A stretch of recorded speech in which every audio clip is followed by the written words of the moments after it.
fës affaire trafic passeport diplomatique mu mel ni Y'en a marre laale na si lool ginnaaw kilifa Simon Kouka moom itam mu ngi ci loxoy enquêteur yu division des investigations criminelles dinañ am rek seenu réaction wu avocat ci bile journal xeex coronavirus jàngalekat yi nag dinañ leen vacciner laata rentrée des classes ki xamal li ni mel di ministère bi yore lépp lu jëm ci wàllum wérgu yaram ak action sociale moom mi nga xamante ne nag mel na ni kàddu yooyu mu yëkkati yëngalul jàngalekat yi jàpp ni li mu yëkkati nag du lenn lu ci sérieux lu si nekk waaye mbébét bi du lenn lu dul rek fexe ba détourner attention wu jàngalekat yeeg dëkk bi ci jafe-jafe yi nga xamante ne ñu ngi koy dund jamono ji ci jàng beek jàngale bi ñaareelu pàcc xibaar yi xibaaru biti réew lay doon nes tuuti ñu faram fàccal leen ko.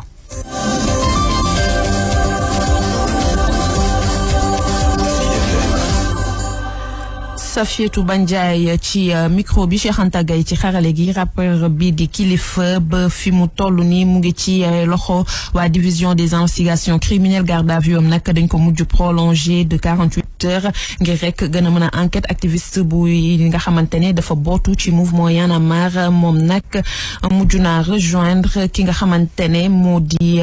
kii di Simon Kouka di beneen naataango mujj na ko fekki moom itam mu ngi en garde à vue foofule ca dikk ñoom ñaar ñëpp nag ñu ngi leen cité ci affaire bu ñeel trafic passeport diplomatique suñu sukkandiko ci seen kàddu avocat maître Khoureychi Ba bi ñu jokkool ñoom ci seen bopp nag su moyul dinañ leen defeere altine bi ñu ñëw Khoureychi Ba ñu teewlu ay kàddoom. procureur nag moom moo autosaisir ci affaire u jàmbur bi nga xam ne plainte amu ci ñu entendre Kilifeu police gis na ni am na lu mu ko téye donc procureur donc mooy directeur enquête bi téye nañ ko ci mbir boobu ñu def ko garde à vue bi ñu ko waree déféré démb tribunal déféré wuñ ko parce que au dernier moment gis nañu tam que Diallo amoon na ay récrimination maanaam plainte bu mu def contre bi yoon carrément Simon ñu convoqué ko mu ñëw Simon bu ñëwee directement tam ñu déglu ko téye ko pour nécessité d' enquête seen interrogatoire bi ak confrontation bi demee na ni façon bi am ni ñoom teg nañ ci loxo duñ ko bàyyi fi léegi leen di ñu defeere leen ñoom ñaar te bu boobaa ñun yaakaar nañu ni am na élément peut-être yu leen mën a yóbbu flagrant délit atte leen bàyyi leen wala def mais am nañu aussi élément te loolu duñu bett ñu ubbi information jox ko juge pour mën leen téye. mbirum trafic visa la ñuy wax ba léegi bi la yoon nag mu ngi ñeel ay député yu nekk ci mouvance présidentielle bu mu mel ni nag député bi di Malick Gueye bokk ci grand parti mu ngi ci ardu moom ci boppam nag di nakarlu bu baax mbir mi jàpp ni sax dafa choqué ci yëf yi tey rek sàkk bu baax a baax ñu xoolaat mode d'élection wu député yi fii ci Sénégal tey proposé ay liste proportionnelle ci département yi ngir rek ñu gën a mën a jëmmal wala sax jox valeur li nga xamante ne rek moo di assemblée nationale Malick Gueye ñu teewlu ay kàddoom ak Aliou Badara Sonko. wala ñoo dem ci élection législative yi ñu changer le système d'élection des députés jar na ko jar na ñu waxtaan changer système élection député yi doog a dem ci élection député yi parce que bu ñu demee ci élection député te changer wu système élection député yi maanaam député yi ngeen fi gis rek 12e législature 11e législature 13e législature rek moom ngeen fi gis man du buñ ma wax liiruma dara nañ ma wax lan la président bëgg ma voté ko loolu rek nga fiy disee lu président bëgg moom la ñuy voté maintenant bu ñu bëggee am député yoo xam ne nag Sénégal moo leen tax a jóg et puis seen i département lañ fa nekkal ak seen i gox ak seen i commune foog ñu bàyyi liste nationale fal leen ci département yi te dooleel def liste départementale bi proportionnelle. ci tënk ci place rek doxu ñaxtu bi nga xamante ne moom la ñu waroon a amal démb collectif ñoo lank bi nga xamante ne seen manifestation bi dañ ko mujj tere ki ko tere di préfet bu Dakar dafa mujj organiser benn conférence de presse boobu li kuréel nag dajale ay organisation société civile ak i parti politique di nakarlu lu ñu duppee violation droit constitutionnel ñoom ci seen bopp nag joxe beneen rendez-vous aljuma bi di ñëw ci banlieue bu Dakar toujours rek ngir nakarlu bu baax a baax yokkute yi nemmeeku ci njëg yi. ñu dem ca Mbour ñetti fan ginnaaw bi ñu clôturé inscription yi ci liste électorale yi ca Diass jamono ji nag ñu ngi toll ci évaluation yi apéris yi nag jàpp ni bilan bu mucc ayib la ñu am ci déroulement opération yi suñ ko xayma ak atum 2019 ndax nag nemmeeku nañ ci yokkute bu toll rek si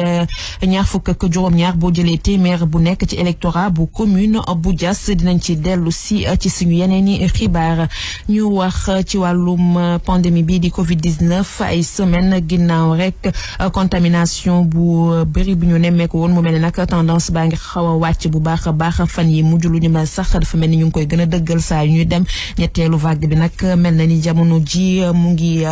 tàggoog askan wi preuve bi nag mooy bilan bu mujj bi nga xamante ne nemmeeku nañ ko mu ngi am rek lu toll si fanweer rek juróom-ñetti contamination yu nemmeeku si ñaari junneek ñaar téeméer rek juróom-ñetti fukk ak juróom-ñaari test yoo xamante ne rek jot nañ ko amal. ci stratégie de vaccination bi nga xamante ne rek moom lañ ciblé ngir xeex bi les pandémies ministère bi yore lépp lu jëm ci wàllum wér-gu-yaram ak action sociale fas yéene rek vacciner bépp enseignant ak étudiant laata rek ndorteelu rentrée des classes ndorteelu année bi maanaam daal ci rentrée des classes bi mu mel ni secrétaire général bu SAEMS moom ci boppam nag wax bi yëngalu ko ndax nag dafa jàpp ni bile annonce bu ministre de la santé ci bi muy recevoir démb benn loo vaccin moom ci boppam nag jàpp na ni boobule annonce taxawul ndax nag vaccination nekkul obligatoire te mu jàpp ni ci boppam que lu ni mel annonce la ndax amul benn concertation wala waxtaan boo xamante ne rek amal nañ ko ci mbir moomu le Saourou Sène di secrétaire général SAEMS suñu teewlu ay kàddoom. moment bi may wax ak yow li wette woon mooy am na ay jàngalekat yu bëri yoo xam ne déjà jël nañ seen vaccin tout comme am na ñoo xam ne jëluñu ko wante nag li ñuy préciser rek mooy amul benn texte boo xam ne dafay def obligation nit ki pour mu vacciner wu muy jàngalekat ak keneen comme texte boobu nag amul kenn mënul obliger jàngalekat bu bëggul vaccin mais ñu vacciner ko kon loolu il faut mu leer donc ministre bi xëy na suggestion lay wax wante nag encore une fois de plus du loo xam ne lu obligatoire la.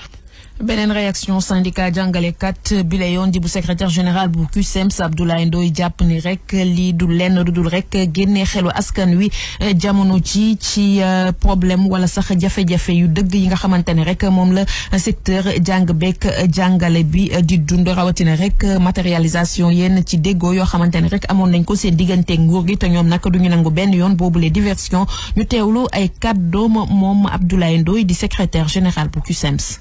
loolu nag ñun moo doon suñu position ñu am lijaase ñu jël leen ñeneen yi ñu organiser concours parce que gis nañu fi aile de dinde gis nañ fi quota sécuritaire yi problème yi mu indi ci njàng bi def ñu ko nag def nañu leneen gis nañu ñu bëri ñu am diplôme professionnel jëluñu leen nguur gi ministre de l'éducation nationale dañu assumer seen action assumer seen responsabilité buñ fi jéem a takkal kenn ci seen si communiqué baa ngi fii suñu position bu ñoo xam démb moom la ñu waxaat tey dañu ne lépp nañ ko teg ci clarté transparence démocratie organiser concours buñ ko defoon tey coow bu am.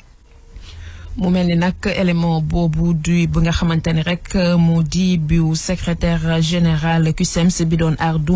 ci diversion bi ñu jàppee rek kaddu bi ministère bi yore lépp lu jëm ci wàllum wér-gu-yaram yëkkati ñeel vaccin yi nga xamante ne dañ ko bëgg a defloo ñi nga xamante ne ñoo di jàngalekat yi ak ñii di étudiants yi moom Abdoulaye Ndoye jàpp ni lu ni mel du lenn lu dul rek génnee xelu askan wi wala sax jàngalekat yi si jafe-jafe yi nga xamante ne ñu ngi koy dund jamono ji ndax te ñoom si seen bopp duñ ko nangu ndax nag am na leneen lu ñu tal lu ñu war a lijjanti lu si mel ni rek fexe ba matérialiser accord yi nga xamante ne rek amoon nañ ko ak ñoom ñu teewlu ay kàddoom Abdoulaye. législation réglé na wax jooju. wax ji kay lu ñu war a wax mooy ni nguur gi na fexe dispositif sanitaire bu ñu defoon ñu matal ko ñaareel bi mooy engagement yu mu jël mu respecté ko parce que tey loolu mooy défi bi parce que nguur gi ñaari at a ngi nii waxul ci njàng mi waxul ci monitoring waxul ci dara te gis nañu président barki démb nee nañu systématiser monitoring ñun nee nañ ko délai yu ñu tënkoon yëpp dépassé nañ ko ci protocole bi lu ñuy xaar kay mooy ay acte mbir mi nañ ko jëfee léegi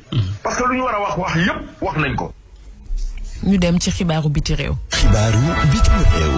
xibaaru biti réew ñu dooree ko ca Guinée bi nga xamante ne rek mission diplomatique bu CEDEAO dafa mel ni rek jeexal nañ seen mission googule ay ministre yi nga xamante ne rek ñoom lañ fa yebaloon wala sax yi nga xamante ne moom la organisation ouest africaine bi yebaloon foofu le jot nañoo gis nag ki nga xamante ne moo di président Guinée bi ñu fa daaneel di président Alpha Condé ñoom nag liñ fa jëlee moo di rek mu ngi ci jàmm ak salaam suñu sukkandikoo ci président bu commission bu CEDEAO leneen nag lu ñu mën a wax ci wàllum Guinée moo di rek Union africaine mi nga xamante ne rek jël na ndogalu suspendre Guinée ci bépp activité boo xamante ne rek sekkoon na ko ak ñoom ginnaaw boobu les coups d'état ñu jóge fa dem ca Côte d'Ivoire foofu nag ancien premier ministre ivoirien bi di Charles Konan Banny moo faatu démb moom nag dañ ko évacué woon ca Paris ci samedi bi weesu ginnaaw rek ay complications yu mu amoon ñeel jàngoro bi di Covid-19 bi nga xamante ne moo ko daloon ba mu mujj faatu ci hôpital américain bu Nelly ginnaaw rek bi mu amee